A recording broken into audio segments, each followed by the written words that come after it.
Shri Guru Shri Yata Padakamalam Shri Guru Vaishnavam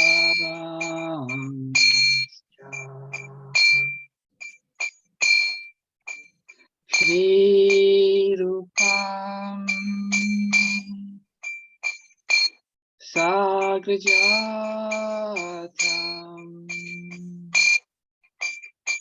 Sahagana Raghunatham Vitam Tam Sajivam Sadvaitam Savadutam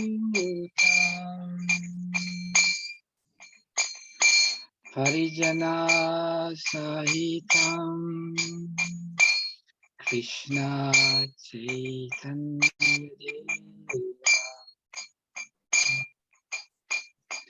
Shri Radha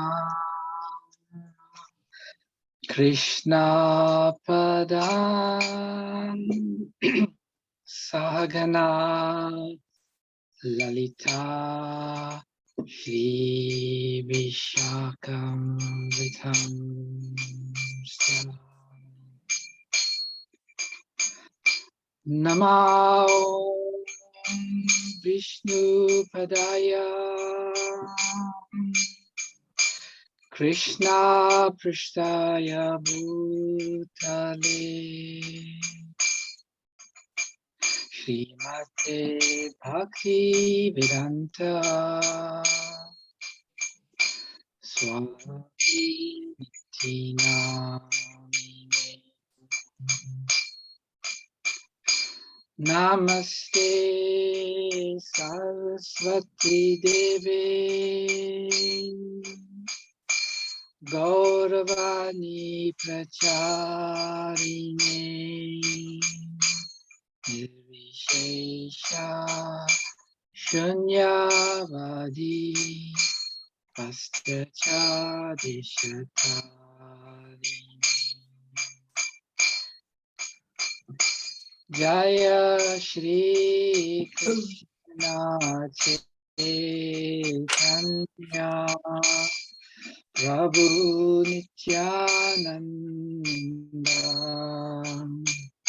Shri Advaita Gadadhar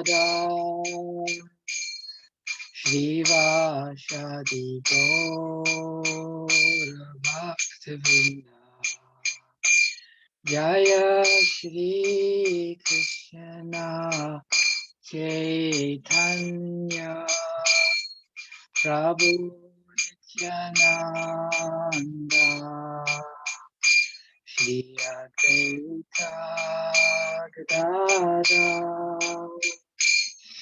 Shivashadi Gaura Bhaktivinoda Hare Krishna, Krishna Krishna, Hare Hare, Hare Rama, Rama Rama, Hare Hare, Hare Krishna, Krishna Krishna, Hare Hare,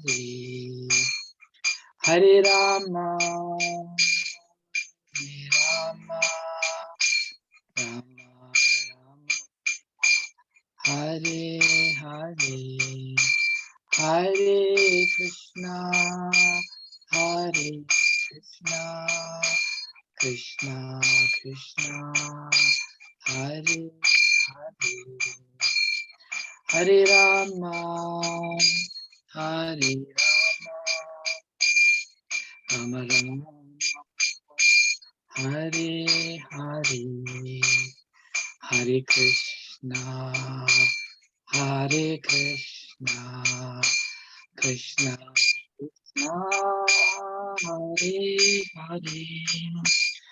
Hare Rama, Hare Rama, Rama Rama, Hare Hare, Hare Krishna, Hare Krishna, Krishna Krishna, Hare Hare, Hare Rama, Hare Rama, Rama Rama, Hare Hare, Nittai Gaura Haribo,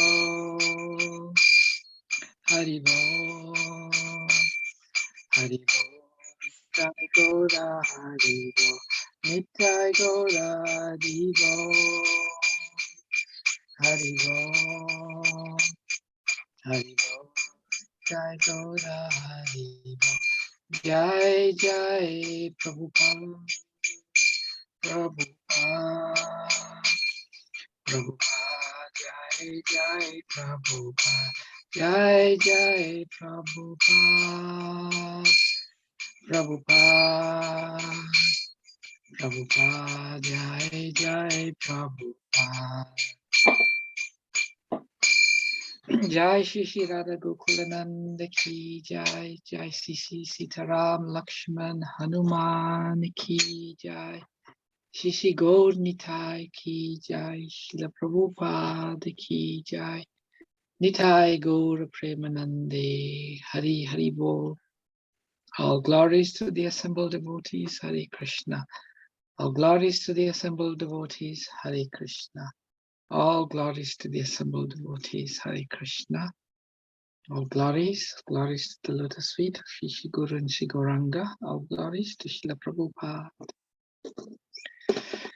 So my laptop is still going through a booting process, so we will just carry on. Let's see who we've had. We've got Mayank Prabhu, Chandrika Mataji, Indira Mataji, and Pramod Prabhu. So Indira Mataji, I gather you are joining us for the first time. Yes, Hare Krishna, yes. Very warm welcome. Chandrika recommended me, so thank you so much. Okay, very warm welcome to you. Thank you. Recently, we've been, we normally, in the past, we've gathered together in person in some devotee's house, but when COVID, we had to interrupt that, and then we started to gather again. But I think there's a number of devotees who've unfortunately caught COVID and they're not well. Pramod Prabhu, how are you doing? Yeah. Yes, those are the times. Good. Sorry, Indira Mataji, what were you saying? I said, those are the times Krishna is challenging us. Yes. This is the nature of the material world. Sorry, Pramod Prabhu, I didn't hear what you were saying. Yeah, Hare Krishna. It seems very unfortunate, actually. You know, we're looking forward to inviting everybody here. Yeah, it is what it is. Hope you're okay. Yeah. Otherwise, okay. Yeah. Okay, good. That's good. That's good. So I'm not sure how to share my screen now. Let me just see now.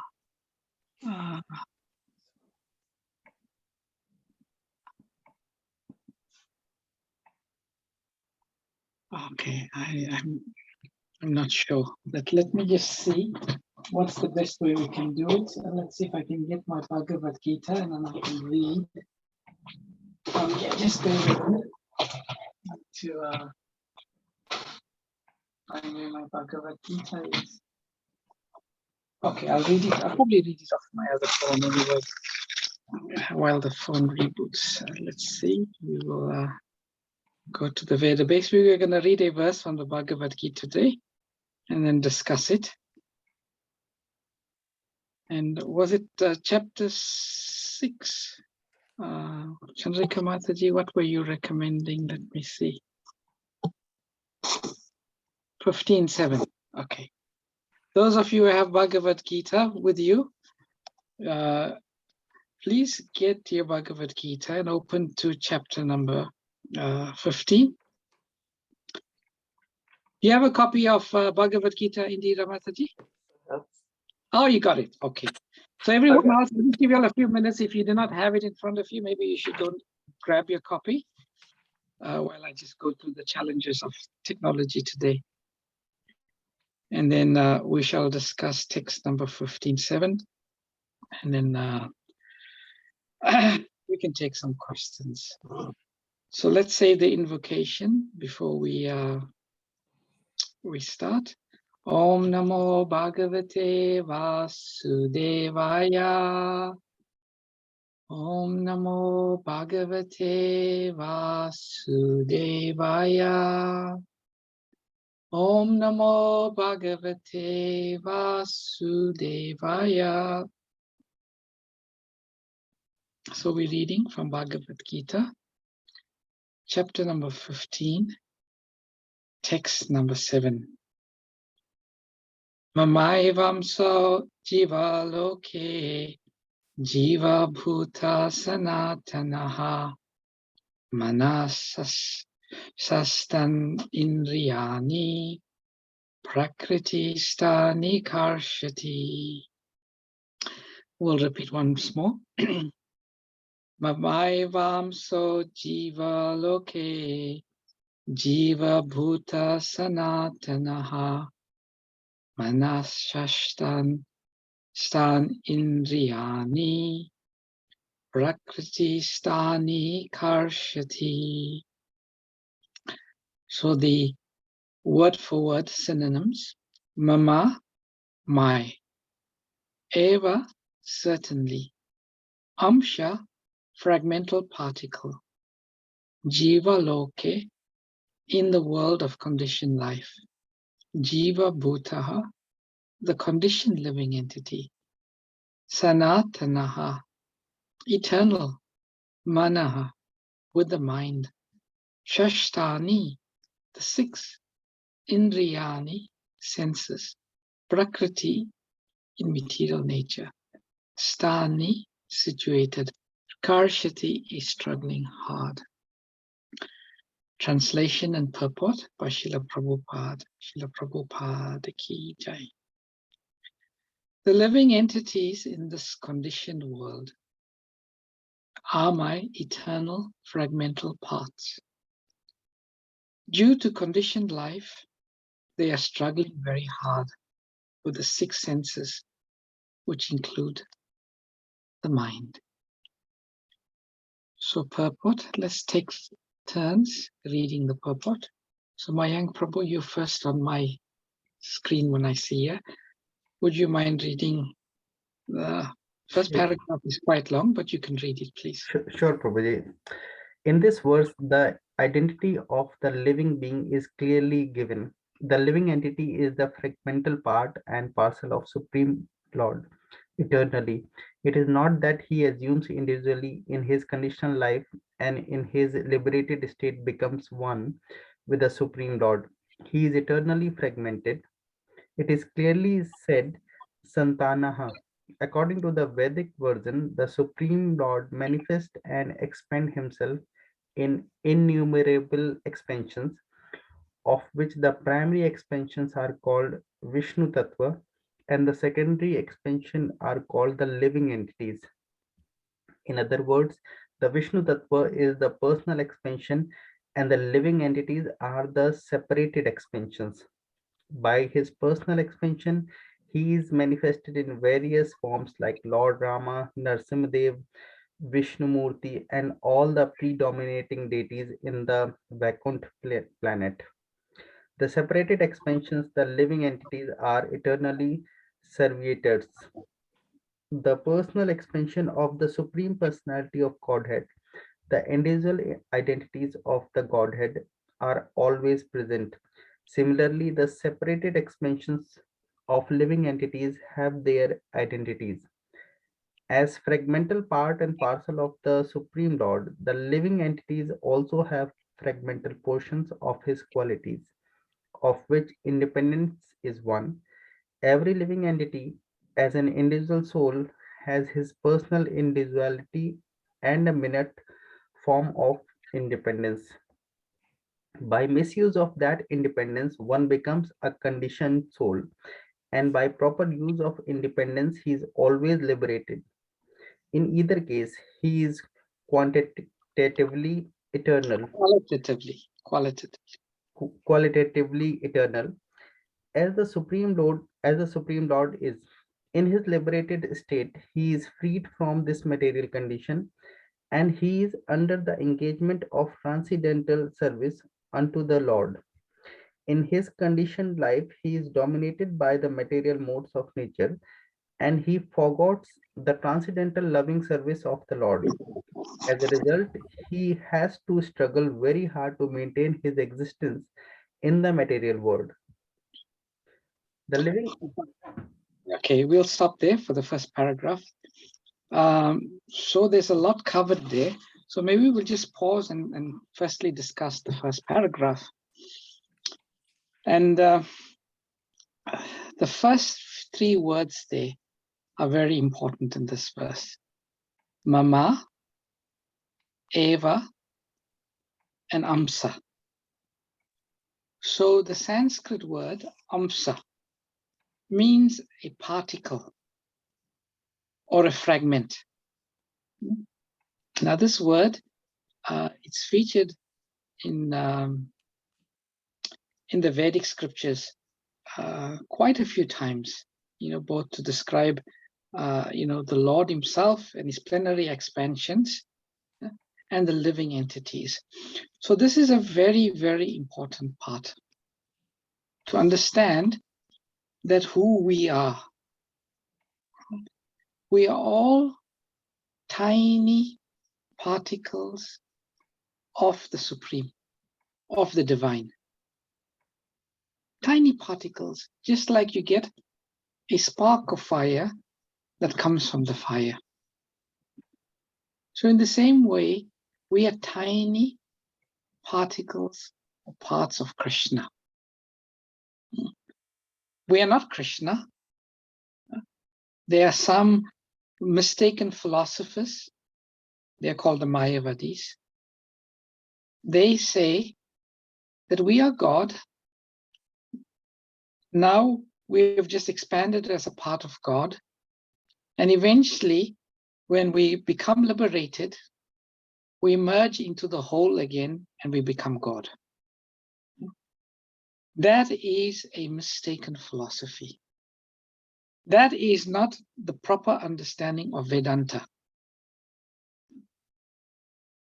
We are eternally fragmental parts. As Krishna says in the Bhagavad Gita, never was there a time when I did not exist. And speaking to Arjuna, he says, nor you, nor any of the kings on this battlefield. Never was there a time which we came into being, and never will there be a time in which we will come into being. We are eternal. We are eternal. So we are eternal fragmental parts of the Lord. So this is our position as living entities. And Prabhupada expands a bit more. There are two types of parts of the Lord. One is called the direct part, the Vishnu Tattva. And then there is the Jiva Tattva, the words used as Jiva. We are Jivas. We are the eternal fragmental parts. So the Lord has unlimited parts. Some are his direct expansions, and some are his fragmental expansions. We are in the category of fragmental expansion. Now, there's another very, very important consideration of this point. Just like for us, right? We are coming from our parents. When the semen of the father and the egg of the mother come together, there's conception.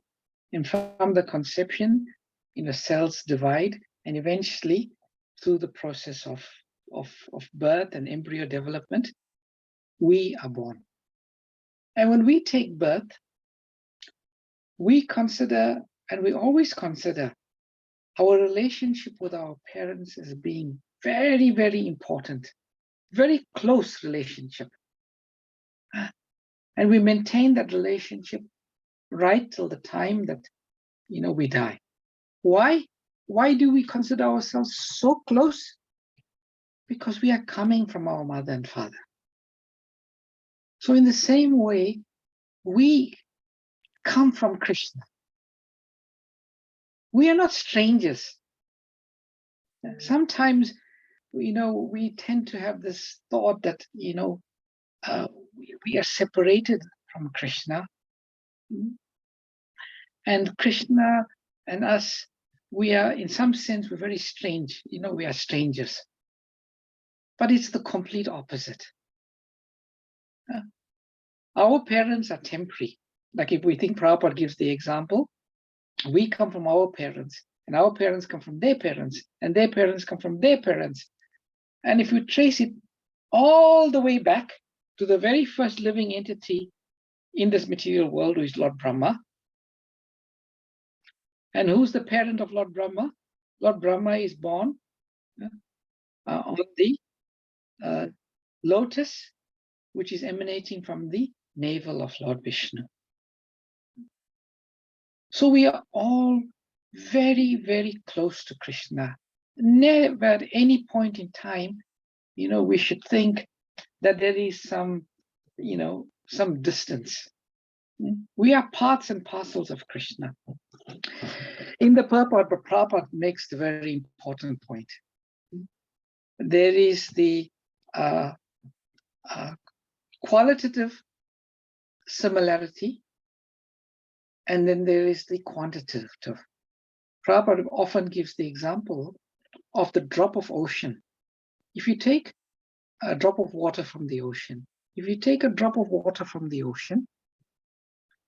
and you examine its qualities, you will see that the drop of water has the same qualities as the ocean. It's liquid, it's salty, and so on. It's made up of the same, atoms and so on. So in the same way, we are same in quality as Krishna. Same spiritual quality, but the difference is in the quantity. We are amsa. We are very tiny, tiny. It is said the soul is 1/10,000 the size of the tip of the air. So if I take a strand of hair and I cut it 10,000 times, that is the size of the soul. We are very, very tiny unit of consciousness we are. So this is our position. We are parts and parcels of Krishna, same in quality, but very different in quantity. And what is the function of the tiny part? What is the tiny part? Like we may say, okay, we understand that we are the soul. We are a tiny part of Krishna. But what is the nature? What is the activity? What is the duty of the soul? What are we meant to do? Here Prabhupada very clearly says that the duty of the tiny fragments, the duty of the tiny parts is to serve the complete whole. That is our position. Our position is to serve the complete whole, the absolute truth, Krishna. And when we serve and when we act in that capacity as an eternal servant of Krishna, everything is perfect. Everything fits into place wonderfully.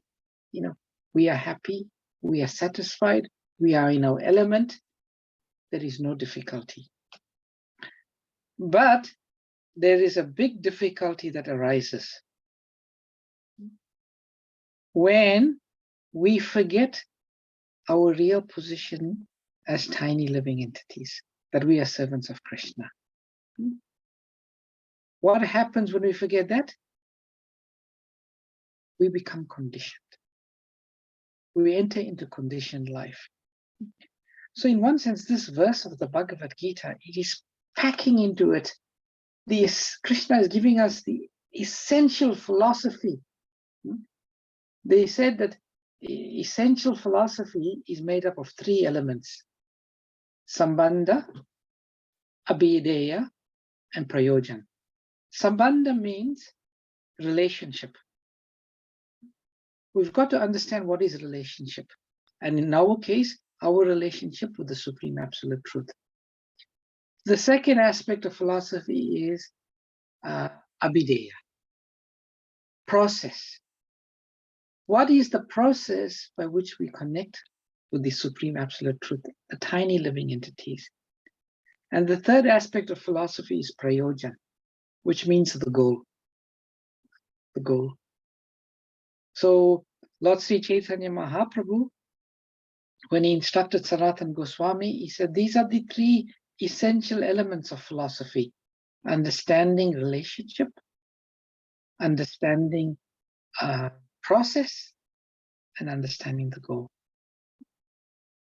So maybe we'll take some questions on this first paragraph before we go to the next paragraph. Any questions, comments, reflections that anyone has? All of us, we are devotees of Krishna, and Krishna enlightens us all in different ways. We are all in different levels of spiritual advancement. And of all of us, Krishna gives us realizations. We get realizations when we follow the bona fide process. So has anyone got any particular reflection or realization reading this first paragraph and focusing on the line of the verse? Please don't feel shy to share or to ask any questions. Prabhu. Dhanyavad Pranam. My realization is that, like if we have some celebrity as our father or a mother, we would be so like, wow, I belong to so-and-so, we'd be so puffed up. I think we have to be aware that we actually are parts of such a celebrity like Krishna. And for me, I heard it from one of the gurus once, and this applies here to this example, that we're parts and parcel of such a supreme. We often forget. So yes, we forget our divine heritage and the connections we have. Very nice point, Chandrika Mataji. And Lord Brahma as well, how he's created, and if just been studying some of his creation, so it's just amazing to feel part of this family. Yeah, and to just know, how wonderful it is that we are part and parcels of Krishna, and we have this wonderful eternal connection with Krishna. There's no, we are not strangers. We are not strangers. Anyone else has any reflections or comments or questions they'd like to share or voice? Indira Mataji, how did? I think I quite like that analogy of thinking Krishna is bigger than a celebrity, any celebrity you have in life.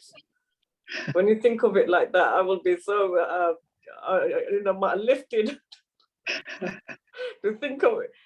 You can't compare him to a celebrity. I think, he's bigger than any celebrity. True. We have such a connection with the greatest personality. Definitely. Wonderful, isn't it? Yeah.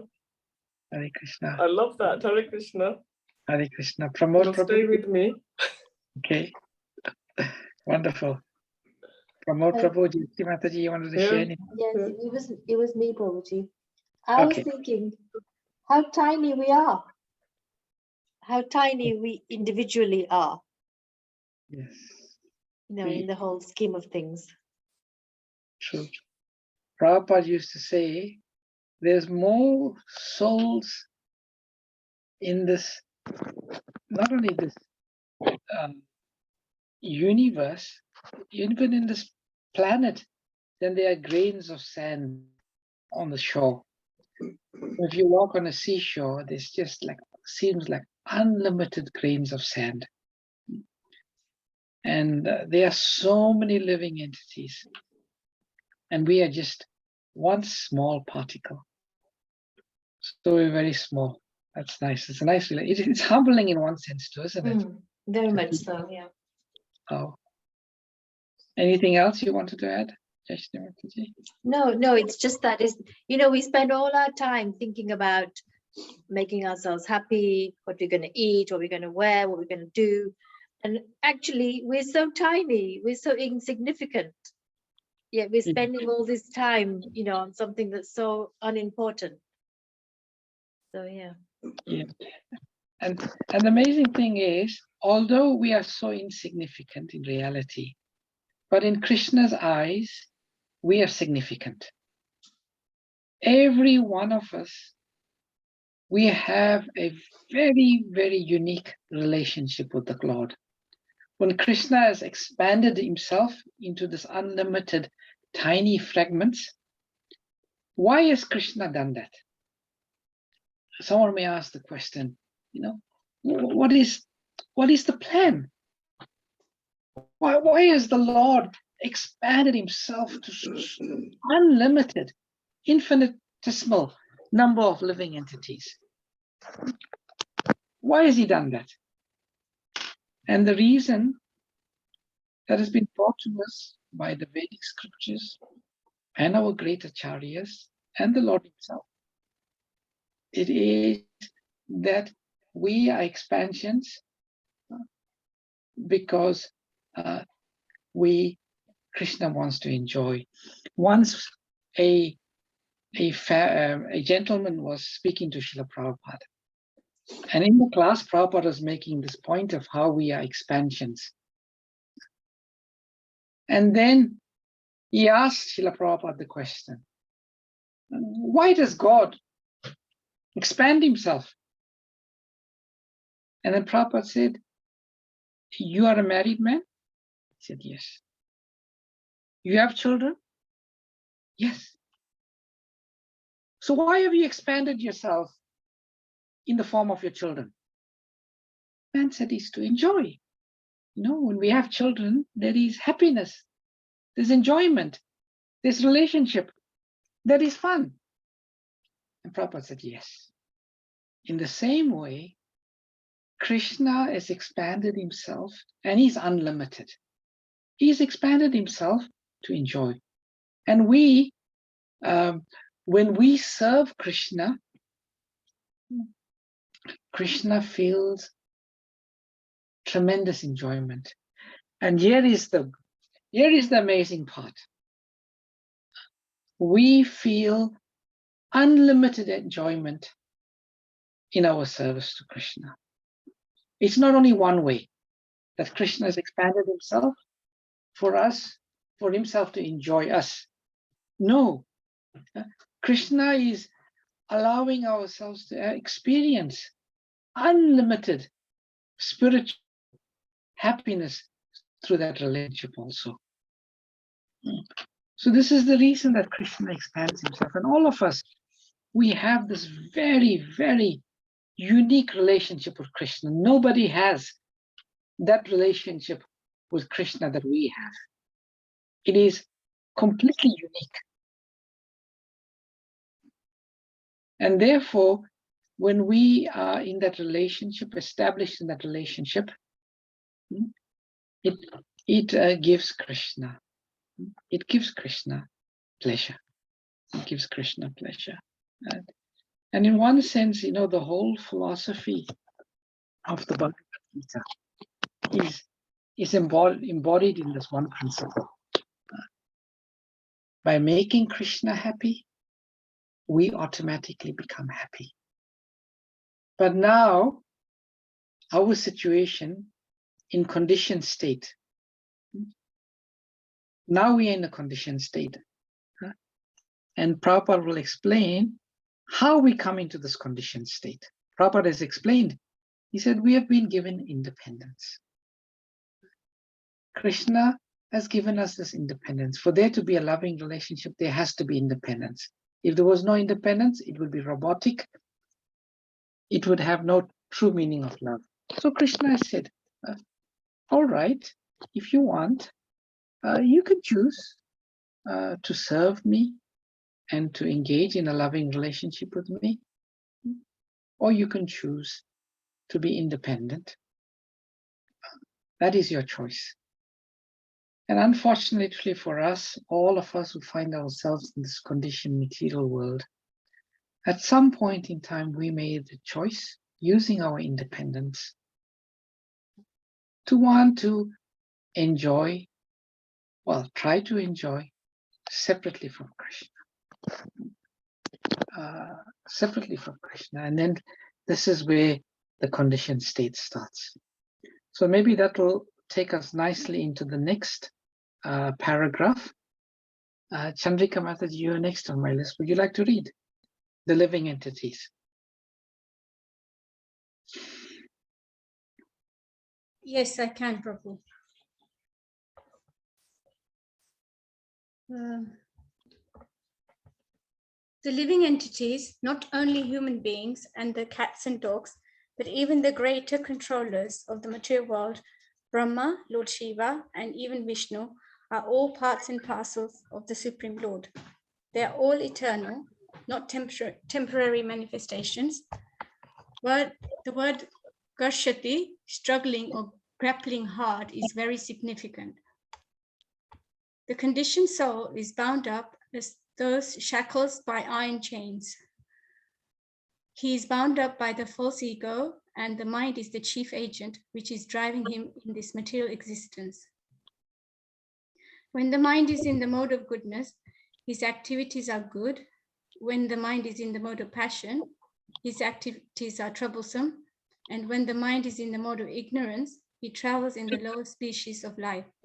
It is clear, however, in this verse that the conditioned soul is covered by the material body with the mind and the senses. And when he is liberated, this material covering perishes, but his spiritual body manifests itself.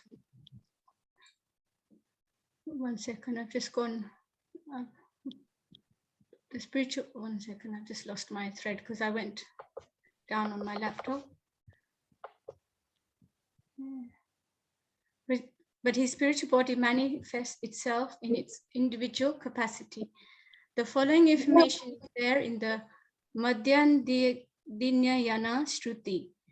Sava Esha Brahmanishta Idam Sariram Martyam Adistretya Brahma Bhishma Padaya Brahmana Pashyati Brahmana Shronati Brahmanaivedam Sarvam Anubhavati.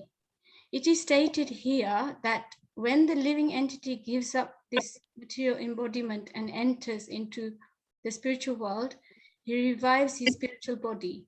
And in his spiritual body, he can see the Supreme of Godhead face to face. He can hear and speak to him face to face, and he can understand the Supreme Personality as he is.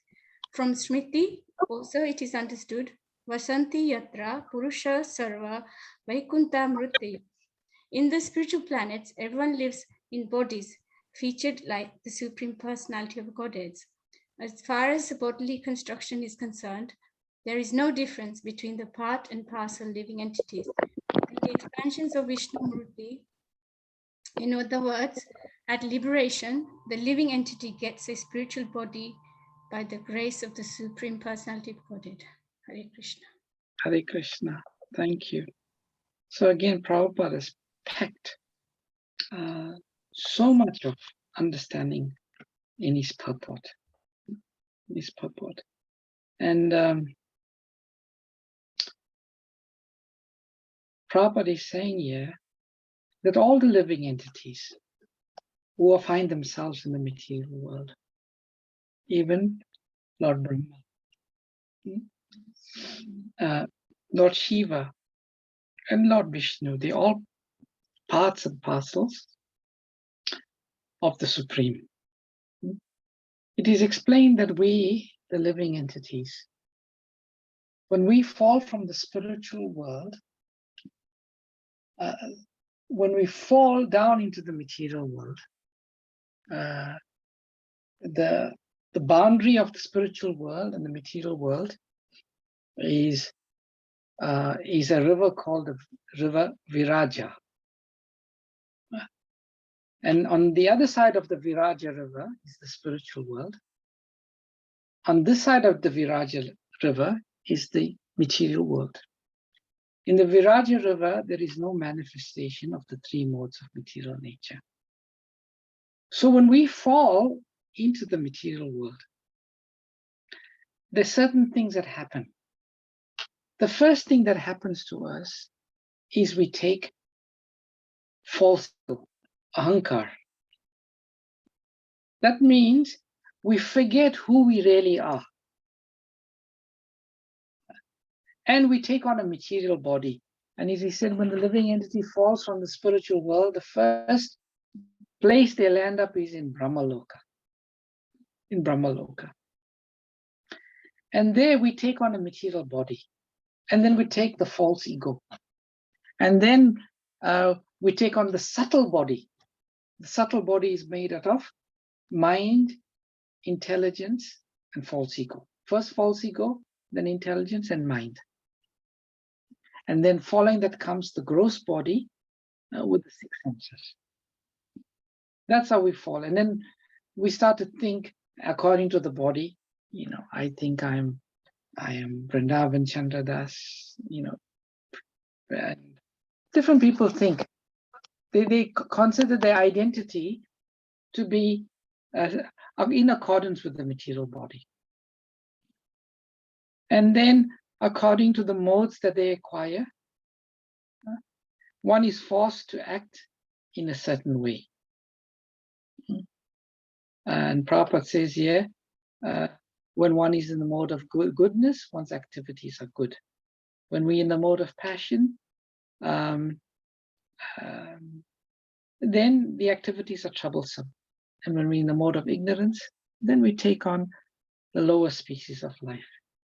So this is our position, and we've been in this position for unlimited, countless lifetimes. You know, sometimes the living entities in the material world, they're referred to as Nitya Baddha. Nitya Baddha means eternally conditioned. So for unlimited lifetimes, we're in this situation, taking one material body, under the false ego, thinking we are this body. Then according to our consciousness, we get influenced by a certain mode of material nature.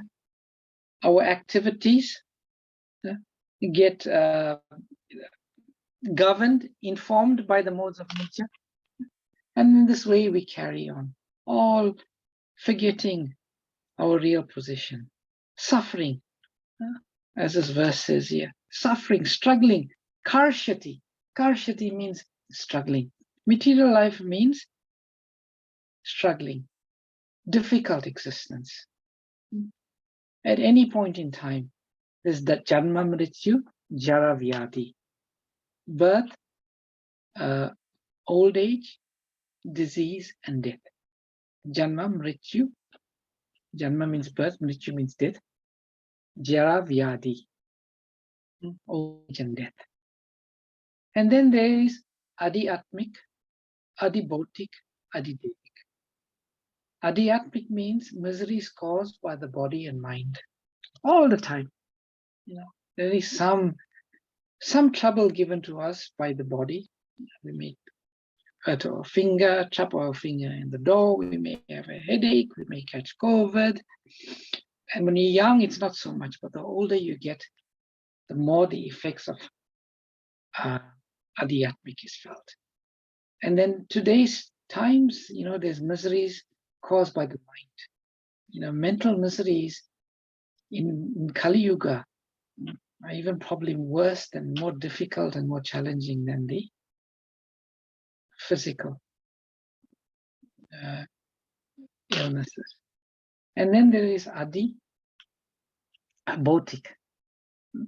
Misery is caused by other living entities. We may not want to cause any trouble to other living entities. We just want to be peaceful, go about our business. But there are other human beings are there. it is said that for every living entity, there is at least one, if not one, living entity that has been created to cause one difficulty. And if it's not human beings, then there's, well, not so much here, but in the tropical countries, there's mosquitoes. You just want to go and swim in the river, then or in the sea, there's jellyfish, and then you have to worry about crocodiles, and some there's piranhas. And then you are going to walk in the wilderness, then you have to worry if there's Lyme disease, there's going to be some bug that's going to bite you, or some flea is going to catch your clothes. At every step, there is some cause for aggravation that's there. And then there's Adidaivik. Adidaivik means natural elements. Too hot, too cold, windy, storm, snow, just so much. So this material world has been designed. It is designed to make us struggle. That's what Krishna says in the Bhagavad Gita. It is here to make us struggle. Why? Because through struggling, we can wake up to the reality. And our reality is that Krishna is the reservoir of all pleasure. Krishna is the source of all pleasure. If we want to experience the level of pleasure that can satisfy us, Yenatma suprasidati, the Bhagavad says, that which will satisfy the soul, Yenatma suprasidati, we have to be connected with the source of all pleasure. Only then will we feel satisfied. There's no other way. There's no other way. Not through the senses. Krishna is saying, yeah, not through the senses. You cannot experience what we crave for through the senses. Why? Because the senses are limited, and what we experience through the senses are temporary. So Krishna is explaining here so nicely how we are conditioned in this material nature, through the mind, through the senses. And all of this is resulting in so much of suffering. But as Prabhupada says, we are so obstinate. Although the Supreme Personality of Godhead, the ultimate authority, the supreme authority, has clearly declared that this material world is a place of struggle. We say, no. No, Krishna, I don't quite agree with you. I still want to make an endeavor to be happy. Prahlad Maharaj calls this chewing the chewed. Trying to get some juice where there's no juice left. Simply chewing the chewed. So any questions or reflections on this particular paragraph?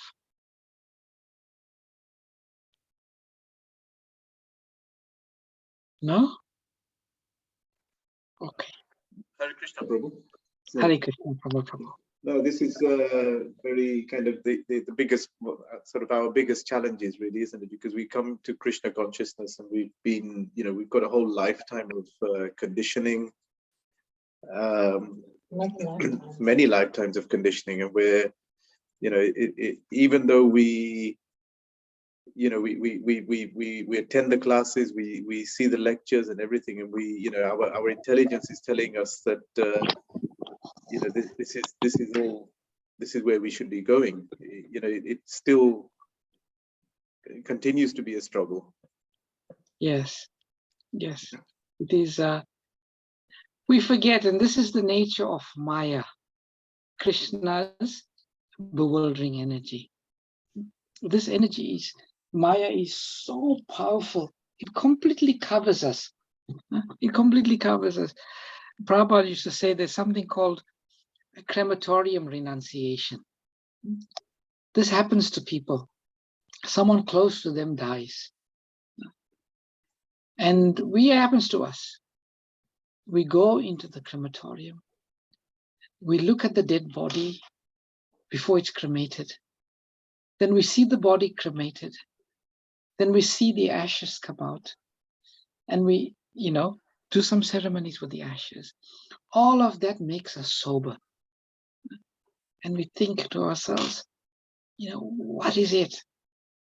Why am I wasting my time working so hard?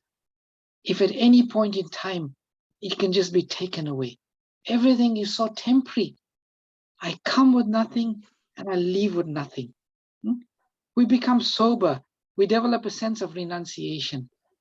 But as soon as we go back, after 1-2 hours, maybe 1-2 days, it's business as usual. And this is Maya. Krishna says, its energy just covers us. But for one who surrenders to Krishna, and it is said that if one, even just once, turns to the Lord and says, I'm tired. I'm tired. I had enough of this. I've realized I've done this, I've just been recycling myself in this material world. Please, Krishna, please, accept me as your servant and help me to come out. It is said the moment the living entity does that, then Krishna withdraws the influence of the material nature. And then Krishna personally starts to supervise the journey of that living entity. All it takes us to do it once. And even after that point, if we forget, one devotee, he gave a very nice analogy in class. In military warfare, we get these devices they call the heat-seeking missiles. These heat-seeking missiles, once they are fired, and they are fired towards a target that has a source of heat, no matter what that target does, it goes this way, it goes that way, it goes up, it goes down, it goes left, it goes right, it goes around the mountains. That missile will follow the target till it hits. And it is said that the moment we once genuinely say to Krishna, Krishna, I've realized, please give me your shelter. Krishna will not ever forget that living entity. And Krishna will guide that living entity back to the supreme destination. So yeah, it is wonderful. Hare Krishna, Prabhuji. Hare Krishna, Mataji. Thank you, Prabhuji, so much food for thought here. But this reminds me, what you've just talked about reminds me of the conversation between Mahaprabhu and Vallabhacharya, when there's this discussion about if a mustard seed, as long as, the split of a second that a mustard seed can sit on a horn of a cow, if we forget Krishna in Kali Yuga for that split of a second, then Maya will take over. And if for that split of a second, Mahaprabhu then responded saying, if for that split of a second, if we remember Krishna, then Krishna will give us his shelter. That's for Kali Yuga instruction between the two great personalities. That's beautiful, beautiful. That reinforces this point about how Krishna is. And we, sometimes there's people say that, spiritual life is complicated. There are so many instructions. There are so many scriptures. There's so many do's, and there's so many don'ts. It's a minefield. There are so many gurus, so many teachers, each saying a different message or advocating a different path. But no, for one who surrenders to Krishna, Krishna says, Tesham satatam yuktanam bhajatam pratipurvakam dadi buddhi yogam tam yena mam upayanti te. To those who worship me with love, pratipurvakam, I will give them the intelligence by which they can come to me. Krishna will guide such a living entity. So we got a few minutes. Let us just maybe read the last paragraph. Emma Mataji, I'm not sure if you're on your walk. You got your Bhagavad Gita there. You're next on my list here. You can read, or the last paragraph. Sorry, Prabhuji, I am walking. How did you guess? So sorry. No, I know you are. Okay, Indira Mataji, you can read the third paragraph for us, please, if you don't mind. Yes, sure. Hare Krishna, everyone. Krishna. The words Vayavam Saha, fragmental parts and parcels of the Supreme Lord, are also very significant.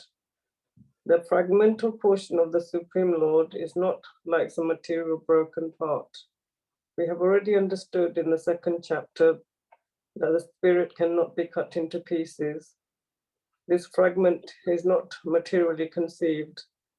It is not like matter, which can be cut into pieces and joined together again. That conception is not applicable here because the Sanskrit word santana, eternal, is used. The fragmental portion is eternal. It is also stated in the beginning of the second chapter that in each and every individual body, the fragmental portion of the Supreme Lord is present. Dehinos asmin yata dehe, that fragmental portion, when liberated from the bodily entanglement, revives its original spiritual body in the spiritual sky, in a spiritual planet, and enjoys association with the Supreme Lord. It is, however, understood here that the living entity, being the fragmental part and parcel of the Supreme Lord, is qualitatively one with the Lord, just as the parts and parcels of gold are also gold. Hare Krishna. Indeed. One thing stands out for me in this section, and Prabhupada is emphasizing, and Prabhupada also did that in the previous paragraph of the purport, to saying that when we revive our original consciousness, our Krishna consciousness, then at the time of death, we don't take on another material body. But the spiritual body, our spiritual body, which is eternal, now, which is very, very condensed. Real liberation means that spiritual body manifests is eternal spiritual form. And that spiritual body has spiritual senses. And that spiritual body can see the Lord,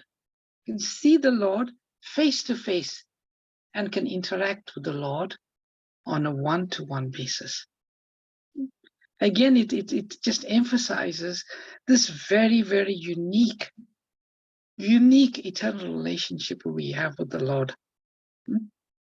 We have a spiritual body, and that spiritual body manifests.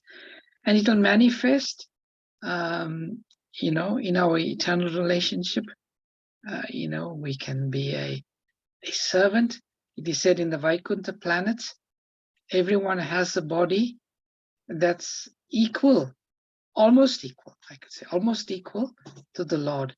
The same 4 hands we have, the same form as the Lord. And then everybody serves in the Vaikuntha planets, serves the Lord as servitor in Dasyaras. And then there's the other spiritual planets, in particular Goloka Vrindavan. There are birds, there's animals, there's trees, there's unlimited living entities in Goloka Vrindavan. And there one can serve Krishna as servitor, as parent, as friend, or as beloved, as lover. And one day, we all on the path, it is almost certain for us, as long as we do not commit offenses against the Lord's devotees and the Lord, it is certain that our spiritual body will manifest. It will manifest. Srila Bhakti Siddhanta Saraswati Thakur said 3 lifetimes. First lifetime, 3rd class devotee, Kanishta Adhikari. Next lifetime, 2nd class devotee, Madhyamadikari. And one more lifetime is Uttamadikari, first class devotee. Maximum 3 lifetimes. But it can even be in this one lifetime. It all depends how serious we are about our spiritual life. Those who are very serious, those who are very careful not to commit offenses, this very lifetime, Srila Prabhupada said, we can go back to Godhead. So, Krishna is so beautifully explained in this verse here. The living entities in this conditioned world are my eternal fragmental parts, eternal. Due to conditioned life, they are struggling very hard with the 6 senses, which include the mind. So Krishna doesn't like to see us struggling, just like no parent would like to see their child going through difficulty. It pains Krishna to see us in this situation, struggling karshati. Krishna doesn't like to see us struggling.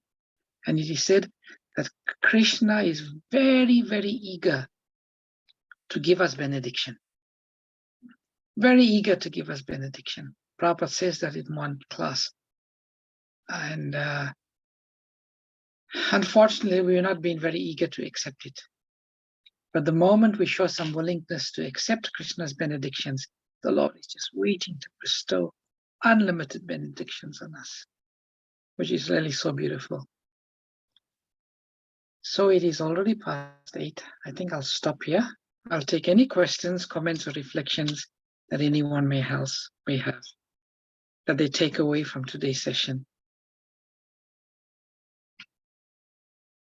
Anyone likes to? Is anything stuck in your mind? Are you taking away that when you go to bed and you put your head on the pillow today, this one point will really carry us to our sleep and our dreams?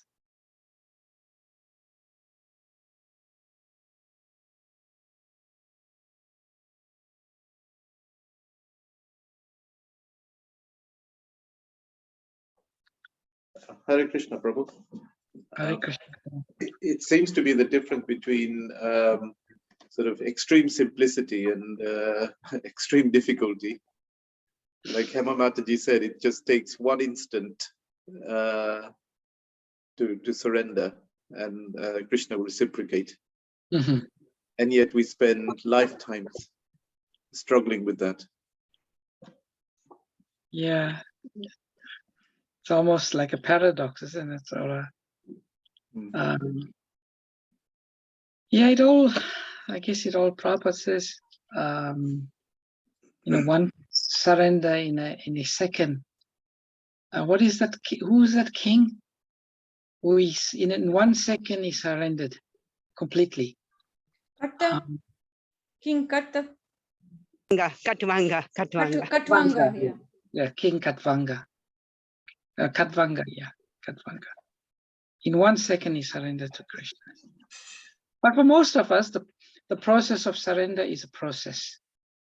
It's a process, and the development of our consciousness is a process. We go through the various stages: Shraddha, Sadhu Sangha, Bhajana Kriya, Anartha Nivriti, Nishtha, Ruchi, Asakti, attachment, Bhava, and then Prema. These are the standard processes. Sometimes the vast intermediate zone is the stage of Anartha Nivriti. Many of us think, will I ever come out of the stage? But Srila Rupa Goswami says, Utsahan Nischayan Dairyat.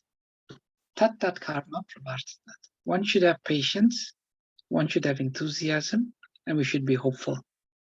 That is required. And then we will come out through. Yes. Anyone else? I will take today with me that I'm the eternal part and parcel of the Lord, and the key thing for me here that stands out there, eternal, And he's the Supreme Father. So it just gives me a lot of solace in my heart that Krishna is, I'm part of him. Yes. That's something I remind myself every day at Chandrika Mataji. I keep telling myself, there's no need for me to feel any distance from Krishna. I am connected. I come from Krishna. By nature, I am close to Krishna. Krishna is my closest friend. There's no need to feel any gap, any distance. Yeah, definitely. Recent months I've been feeling that. Before I felt anxious, things went wrong or somebody said something. But now these days, for some reason, it doesn't matter. It's like we've got the Lord with us. I've got all these facilities to access the Lord. Why would I have that person's opinion affect my state of being? So this is just amazing. Yeah, well, wonderful. Thank you for sharing that. Indira Mataji, you'd like to share anything? I do want to share. I think just thinking about Krishna, all these wonderful people have just come into my path for a reason, like Chandrika Mataji came into my path. I wasn't even looking and it just happened. So it's conscious. Just thinking about Krishna and he just comes in your path. We're all a fragment of Krishna and we were meant to connect at some point.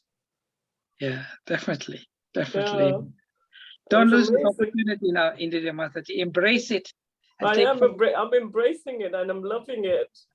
Yeah, don't let it go. Just embrace it and take it. I do. I think it's such a wonderful thing too. When you think of things like that, and you don't do it for selfish desires. You do it for your, for the happiness of Krishna. You just think, and then you feel happy because Krishna is happy and you feel happy. Exactly, that's the process. Just make Krishna. Prabhupada says, just make Krishna happy, and all your problems are solved. You'll just be happy all the time. Yeah. Don't think about your happiness. Just think how I can make Krishna happy. Yeah. And our acharyas, Srila Rupa Goswami has given us 64 ways in which we can make Krishna happy. There's no need for us to think, oh, how can I make Krishna happy? The acharyas have left so many ways. Hare Krishna. Thank you. Hare Krishna. That was just an amazing encounter, Prabhu, because I was just chanting that going from my Mara, and Mataji's just crossing the road, and while I'm turning right, she's coming towards me. She goes, "Oh, I wish to connect to Krishna. You got a chanting beat." That was a divine meeting. It was definitely a divine meeting, and literally it's put us in the same place to be connected at some point. Yes, because she lives behind me and I've never seen her before. This is just like amazing. It was surreal, wasn't it? Yeah. I'm so happy to hear about this connection. It's because, wonderful. Do you know what, Mataji? Indira, it's because we've got a pure devotee, who's practicing really properly. I'm trying, yes. His influence has attracted all this. I don't know about that. But Emma Mataji has got a comment. Oh, that's amazing. Yes, amazing. Hare Krishna. All right, on that wonderful, joyous note of some transcendental meeting, we will maybe close today's session. Thank you very much, everyone, for coming together and giving us your association. We offer our pranams to all the Vaishnavas present here. Vancha kalpataru piyascha.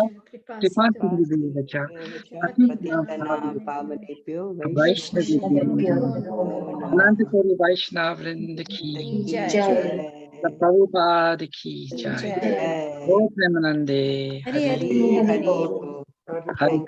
Thank you, Prabhu. His Grace Vrindavan Chandra Prabhu ki jai. Yay, wonderful. Hare Krishna. Krishna. Thank you, Prabhu. Hare Krishna. Thank you, Prabhu. Hare Krishna. Hare Krishna.